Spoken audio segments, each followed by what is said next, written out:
Hi, everybody. My name is Jonathan Liu. I am the behavioral health specialist at the Carpenter Center for Health, and I wanted to present to you about stress and your mental health today. Whoops. If you find that any of this information that I go over today is really helpful or you want to know more, right? This is all introductory, so please try, if you feel like you're up for it, schedule an appointment with me or any of the other behavioral health specialists at the MCL sites to just learn more or learn how you can deal with your stress better. So let's go over these three topics. Number one, what is stress? What does your stress look like? And what can we do about it? My intention in doing this presentation was really just to present what's the signs of stress and wanting you to look at yourself and say, well, what does it look like when I'm stressed? I think that's probably the most important part is getting acquainted with and learning about your own stress. So let's go over what it is. There are two kinds of stress. Not all stress is the same. The good kind of stress, think about it in terms of getting on a roller coaster, starting a new relationship, right? Your heart starts to beat faster. You do feel the same, maybe the same kind of tightness in your chest, but it's usually associated with something positive or something more exciting. That's all good. Now, the bad kind of stress, this is the kind of stress we all experience. Life, we can't go through life and not feel stress. It's triggered by threats when we feel like we're in danger, when somebody is yelling at us, we feel overwhelmed, and it can lead to negative changes in our mental health. And if it's experienced for long periods of time, that's when it can become a problem. And so that leads to chronic stress. When we're experiencing that on an everyday basis or multiple days at a time, our body is in this kind of survival mode where it's constantly on edge and it's constantly on guard because it feels like it needs to protect itself from something. And what your body does to do that, it taxes your heart, it taxes your stomach, it taxes your mind, it taxes your whole body because your body is always getting ready to fight. And while all those resources are needed, experienced at long periods of time can lead to cardiovascular disease, high blood pressure, diabetes, headaches and migraines, digestive issues. The digestive issues really come from because when your body's in that fight or flight mode, it pulls the blood energy away from the digestive system because it's like you don't need food right now, you need to fight. And so that's where that comes from. So what are some unique stressors you have as being a carpenter? Well, you've got irregular and long hours. That means your sleep is either off if you're switching from nights and days often, if you are sleeping away from home, not in your own bed, that's not as comfortable, right? You have team dynamics, sometimes difficult leadership. When it's coming from the top, you have really tight deadlines. Your leaders can be more stressed. They take the stress out on you, right? Vice versa. It's a trickle down effect of stress. And some of you work in dangerous environments where things can fall, collapse, your life it can be in danger, you get injured on the job, right? You're relying on a lot of other people also for safety too, that they know what they're doing. And that can be stressful if you're working with somebody who you don't necessarily completely trust. Um, then there's the seasonality of it. Wintertime is hard. People get laid off, especially around Christmas, which is also a financially taxing season. And all of that financial stress is really big. A lot of you came into carpentry. It's something that you have found that you're really good at, but it provides a good income, healthcare, and whatnot. So when you lose that job, it can sort of cascade worry and stress of finances, healthcare, retirement, all those kinds of things. And then so all those stressors also can translate to being part of a carpenter's family. You also have to deal with the long, irregular work hours. If you're a spouse, you might be holding down the fort when they're not here. If they're traveling, if all that stuff, right? You're by yourself, and that's stressful and that's tiring. You have to learn to cope and figure out how to deal with the low energy and tiredness of the carpenter and the family. That's a very physically taxing job. And that means there's not a lot left in the bucket of energy when they come home a lot of the times. That seasonality and job security can also make you worry, the financial stress. And again, right, working a lot more, working on weekends, that gives you a lot less quality time together. So what are your signs of stress? I'm going to go over some symptoms. I want you to take a look at these and really identify what happens when I get stressed. What do I experience? So the first one is the physical. Take a look at these. All right, a lot of these are the same ones that I had put earlier. These are all signs of stress. They could be signs of other things too, but so we're going to try to pair all these together. I'm just going to show all of them now, give you some time to look at it. Emotional. A lot of times when you think of somebody stressed, you think of somebody who has a short fuse, who gets irritated very quickly. And it's difficult to be around them. Sometimes they can become depressed. They can tend to zone out more, right? Some of that numbing, that's what the increased numbing is about. And then the increased use of substances, that includes cigarettes, that includes alcohol, marijuana. It can also, and the numbing is, and when you go to the numbing, think of that as watching TV a lot more, spending a lot more time on your phone, those kinds of things. So I've got 3 different scenarios that I want us to look at. Just examples of what stress can look like with different people.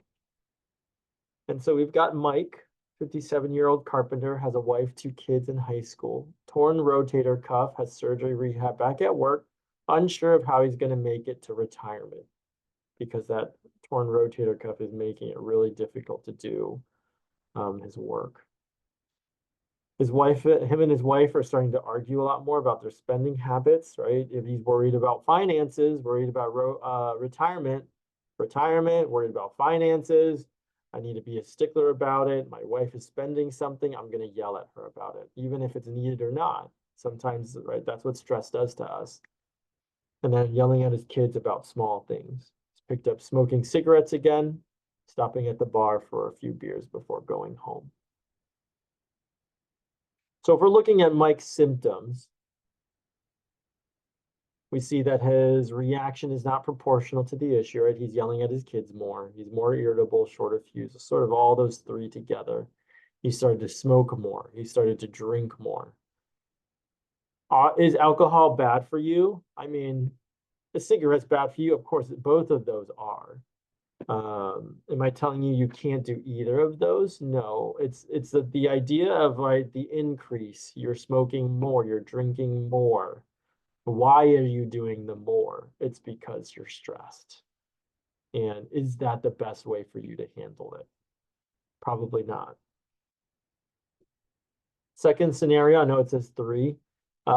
Janet is a 35-year-old wife, teacher, husband is the carpenter, 3 kids under 5. Feeling stressed running the house, working, taking care of kids. Feeling a lot more fatigued, a lot more headaches and migraines. When she's at home, she spends more time on her phone, on TV.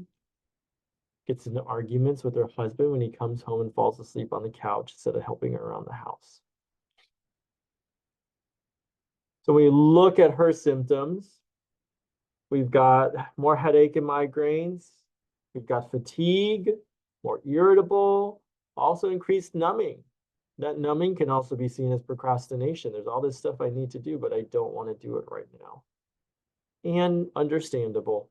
If she's home by herself, she's also just worked, and then she has to go home and take the care of the kids. That's a lot of stuff. Scenario 3. We've got Sarah, 16-year-old, a junior in high school. She lives with her parents, oldest of 3 kids, usually talkative and friendly and loves volleyball.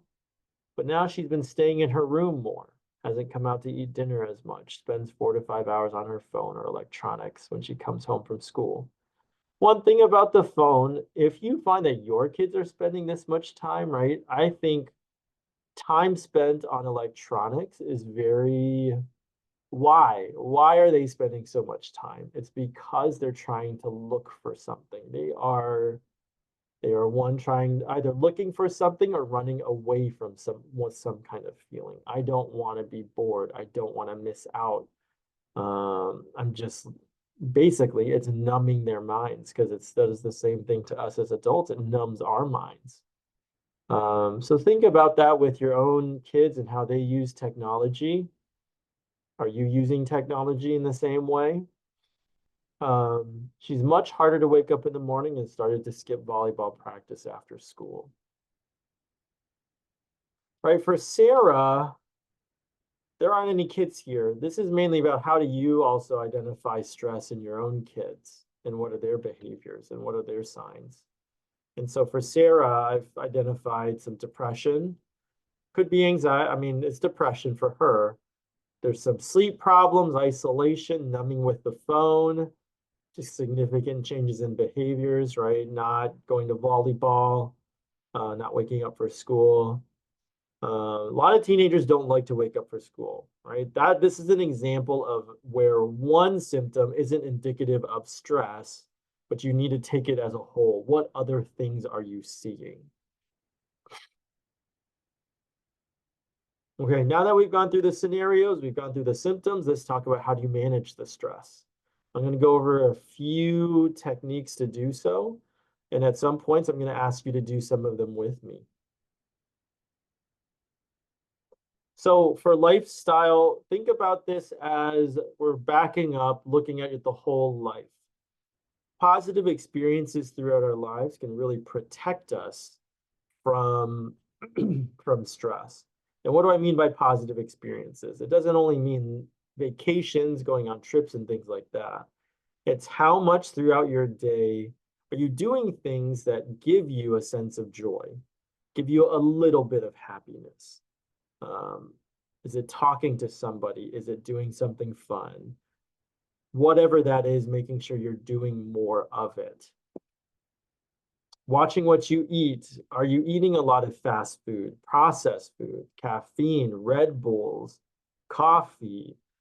Anything with caffeine is going to increase and make your stress worse.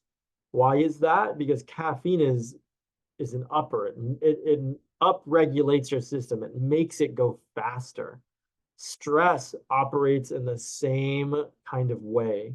So you're basically adding fuel to the fire that is stress. Your gut, what you're eating, that food is going to affect your mood as well, right? If you're eating right, we've all had that time when we eaten like Taco Bell and we felt awful afterwards because it's like it does stuff to you. And when you're stressed with your digestion down and you're eating processed food, fast food, you already can't digest it as well. So it adds to that digestive issue. And then look at those mind-altering substances. I'm talking about alcohol, marijuana, any other kind of drug. Addressing sleep issues. This is what I'm referring to as sleep hygiene.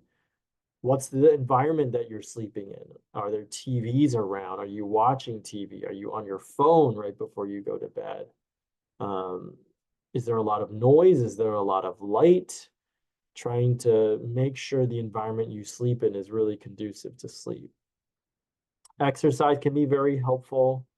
Like short sessions of exercise are different than working at a physically hard job.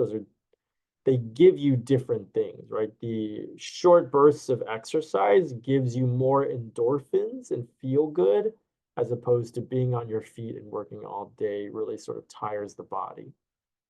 Um, and also look at your social connections. We are social creatures. Does that mean you have to go out and hang out with a lot of people? No, but we need to feel connected to other people and not feel alone. So this might mean improving your relationship with your spouse, siblings, reaching out to a friend, coworker, somebody to be able to, again, going back to that first one, accumulate some positive experiences, feeling like there are people who care, people I can go to in a stressful situation. So self-soothing is important when it comes to stress. That's what we try to do with our phones and TV, but it doesn't really soothe us. It just basically numbs us to anything. Whereas self-soothe, think about it as if you had a baby, we coo, we go shh, we use these sounds, we use touch, we want soft blankets. All these things help to soothe the baby, and we're just grown up babies, you know? So we also benefit from all these things as well. Use your senses. So let's start with the vision. Look at something that's soothing, a picture, flames, campfires, sunsets, that kind of thing. Hearing, if music is really important to you, sounds are really important. Create a playlist. Listen to some ocean, listen to some nature, or you can play an instrument, right? That's a little bit more tactile and there's more to it, but right, you're creating your own music. Smell is very powerful, can be very powerful for people, excuse me, because smell is really associated to memories. So when you smell, like if you smelled some dish your mom used to cook when you were a kid that you really loved, right? If you smell it again now, you almost will get transported back and feel like you're there. And so trying to pick a smell that's really soothing to you. Essential oils are a really great way to go. I tell you, you can dab a cotton ball with some essential oil that you love, put it in a plastic bag and keep that so that you can smell that when you really need to. If you love cut grass, I'm sure there's an essential oil for that. Taste, this isn't necessarily like go out and eat food, but it's using something that is extremely strong in taste. So think of a lemon drop, Fireball, the candy, not the drink, um, or anything that has a really intense flavor. You eat it and like it really overpowers your senses, or at least your taste buds, so that you can sort of focus on that. You're trying to draw your attention away from the stress and put it on something else. Touch is really important for some. Think about the kinds of clothes you wear, if it tags and things can rub on your skin and not feel good. I'm thinking about those really soft blankets, or for the carpenters out there, right? When you have a really smooth piece of board that you've sanded, you're like making a piece of furniture or something like that, right? That feeling is really smooth. It's really satisfying. So it's taking that idea. And sometimes I've told people like cut a small piece of cloth off, keep it in your pocket, pretty discreet. No one has to see it, right? Your hand goes in your pocket and you're rubbing that piece of fabric, that piece of, I don't know if there's like pet fur or like rabbit fur or some kind of animal fur that's really soft that really soothes you. Things like that. So here's a technique I want you to do with me. It's called havening. It involves touch and using some breath work. So I want you to, I'm going to back up here so you can see me. I want you to put your arms on your, hands on your arms. I want you to rub up and down. Feel that pressure. And I want you to take a breath in through your nose. Exhale through your mouth. Now let's move to rubbing our thighs. Take a breath in. Breath out. Then put your hands together. Feel the friction building. Feel the heat. Then I want you to put it on your cheeks. Take a breath in. Breath out.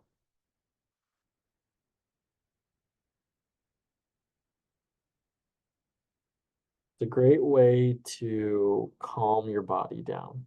I hope some of you are feeling a little bit more calm, a little bit more rested, a little more still. And then here's another skill that's an acronym.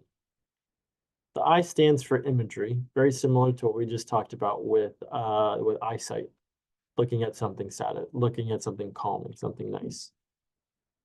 Meaning, you can't always do this. You can't always apply meaning to some stressful situation, but when you can, it can be helpful. So meaning is really trying to find the purpose of what this painful situation can do or what benefits of it. You could think about it as positive thinking, but it's almost like what's the silver lining I can see in this? An ending of a relationship can also mean time for reflection, time for growth. What do I need to change about myself? Again, not always possible, but when you can, it can be helpful. If you're religious or spiritual, prayer is very helpful. Remember that you can pray, reach out to your of seeking your higher power. Relaxing. This can take the form of anything that we had just talked about with the five senses or the lifestyle, or even like the positive one, accumulating positive. This is just a reiteration of that. One thing in the moment is trying to protect yourself from future stressors. When we get stressed, we often think about all the things in the future that are also going to be stressful. And so this is the idea of the only pain you have to survive is just this present moment. Don't add the future stressors on top of yourself when you're just trying to deal with now. So focus your attention on today. Acknowledge that you're stressed and that you're going to try to get through it, and that tomorrow's worries will be there. Vacation. This refers to not taking a long vacation, but the small vacations we can take throughout the day. Think about your lunch break. Think about your hour commute home. What are things you can do in those times that can make you feel like you're taking some time for yourself? Lunch, instead of sitting in your car on your phone eating, can you drive somewhere? Walk around a nature preserve, take a bit of vacation from being an adult. When you're coming home from a stressful day, it's okay, right? That carpenter who wants to take the nap, that's okay. I think if you want to make that more effective, talk to your partner, text them, call them on the way home. Hey, I really need to take a nap when I'm on. I know you're probably stressed and needing to take care of the kids, but I really got to take a nap for like 30 minutes and then I'm going to help at home. As opposed to going home, sleeping, the other partner thinks it's almost like a betrayal. Why are you doing this to me? As opposed to asking for some help and having your partner say, yes, I can do that for you. I can watch the kids for a couple hours while you go out and hang out with your friends for some, because I know you need it, that kind of thing. And encouragement, any relationship with another person is really can be really determined by the kind of communication you have with them, right? If you're thinking about how much of positive things get said versus negative things get said, there's a high correlation to if a relationship has a lot of negative communication, it's not going to end well. And so think about that when you're with yourself, when you're in a such stressful situation. What are the messages you're telling yourself? Are you in a bad relationship with yourself? Are you really negative? Are you really down and critical about yourself? That's going to affect your mindset, how you're feeling. It's going to increase your stress, making yourself feel worse about yourself. So the encouragement is really about trying to be your own cheerleader, trying to take a look at your own thought, your inner thoughts, and seeing if you can be a little more supportive of yourself.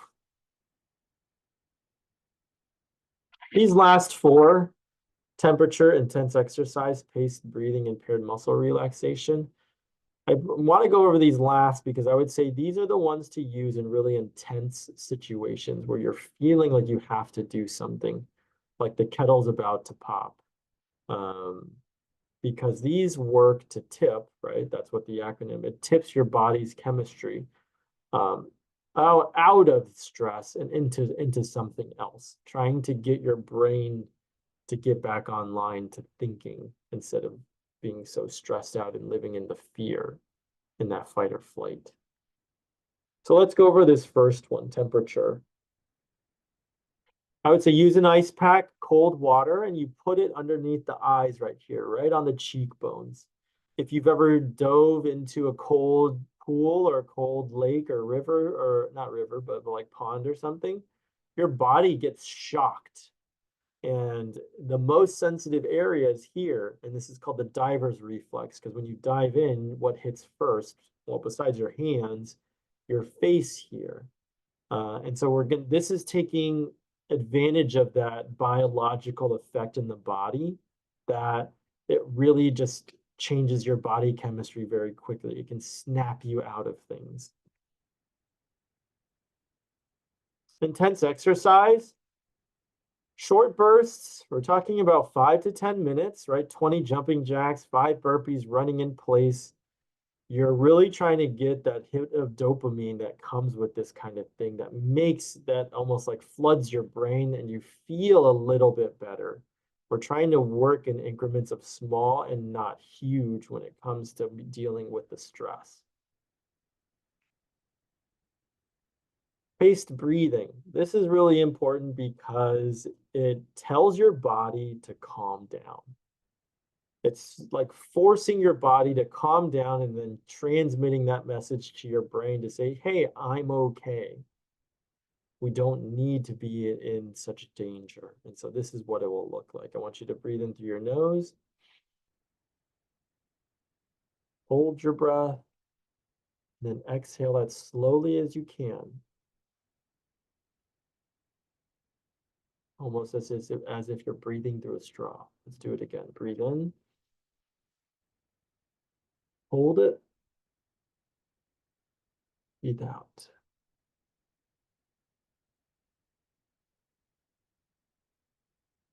Just like that. Great.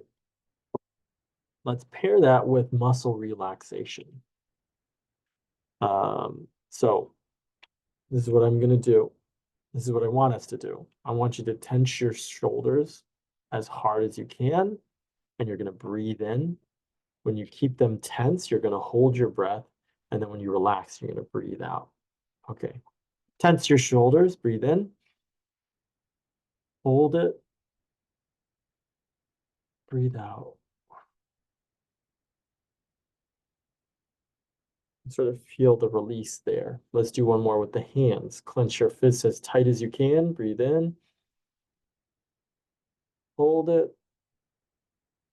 Breathe out. You can feel that sort of rush of blood back into it. And that's what's going to be helpful. You get sort of that release of energy. So how do we put all these together? Let's revisit our 3 people and see what their toolboxes can look like. Remember, Mike is the one with the torn rotator cuff, worried about retirement. He can engage in some social support, talk to some coworkers, talk to some retirees who have gone through this as well. What did they do? Learn from other people. Learn what people have done in the past, right? You're not alone. You're not the only one who has gone through something like this. Focus on the small things instead of the long road to retirement. He's got a few years left, so it's like worrying about it every day is going to be not as helpful. If he can work on small tasks, maybe working towards it, that would be better. He could keep a photo of his family, remembering why he's doing all of this for him. Why he's doing what he's doing. He's supporting his family. When he feels disrespected by his children, he can go splash some water on his face, take some breaths by himself, and then come back and more collected. And schedule a family game night or movie night. If he isn't feeling as connected to his family, he's feeling like he's not really happy, this is something to accumulate some positive experiences. Janet's toolbox: go on walks at school during her planning period, stay hydrated to help with the migraines, take a look at nutrition. Feeling frustrated, she's going to take a 5-minute break outside, just take some breaths, maybe do the muscle relaxation, schedule a phone date or coffee date with a friend, get some help. Planning on talking to her husband about how stressed she is. So some of this is communication, really just talk to each other about how you're doing. For Sarah, most of this is going to be something that maybe you as a parent would need to help with, but plan a hangout with friends on purpose, like get them to, as a parent, like, hey, let's go hang out. Let's schedule something with your friends. I'll drive you to the mall, hang out with them, help them create a playlist of something that's happy, upbeat music, decorating the room to make it more pleasant. Also think about weighted blankets, or they have compression, not vests, but like compression sacks that you can get into that almost make it feel like you're getting hugged. A lot of kids can respond really well to that. And just know that you cannot sleep with a weighted blanket just because that's too much weight on a child. And then for some more social connection, but with the parent, take them out to do something fun, connect with one another. Let your kid know that you do care about them and you want to help them out. So what do you do next? Different kinds, there are different kinds of stress. Stress can really tax our bodies, and that's really why we're talking about this. Let's deal with the stress so it doesn't affect your health long term. You can use any of the things we talked about to do so. So what are your next steps? I would say really the first place is to identify what does your stress look like. If you have no idea what it looks like, ask people. Your coworkers probably know, your family members know what you look like when you're stressed. You might be humbled by what people are saying about you. And if you already know what your signs of stress are, put together your toolbox. Figure out what you want to do, what works, what doesn't work. Everyone's going to be different. Just an update for the Carpenter Center for Health. We have care management and physical therapy again. So feel free to go online, schedule this, scan this code, and you can get into that. And one thing I've added to my issues or my repertoire of skills is trauma work with EMDR. If you find that you or one of your dependents has gone through something traumatic, it can be a single incident of something like a car accident or having a bad experience in somewhere, so avoiding a certain place, or even like if you've gone through traumatic things in your childhood, that I can also work with that. So feel free to schedule with me or, call and talk to me about something. If you want to just know if I could be of help, get a consult call in there. If my schedule doesn't fit, there are 5 other therapists in the MCL Midwest Coalition of Labor that can see you as well. And these are all of the different locations. You scan that QR code, you go to the website, even if you want to go to the Carpenter Center for Health website, it will have everything there for you. Okay. Let's see. I think that's going to be it for now. Feel free to give me a call. You can ask to speak to me. If you have any questions, leave me a voicemail and I'll get back to you. Thanks for watching this presentation today on stress and mental health. Hope you have a good day.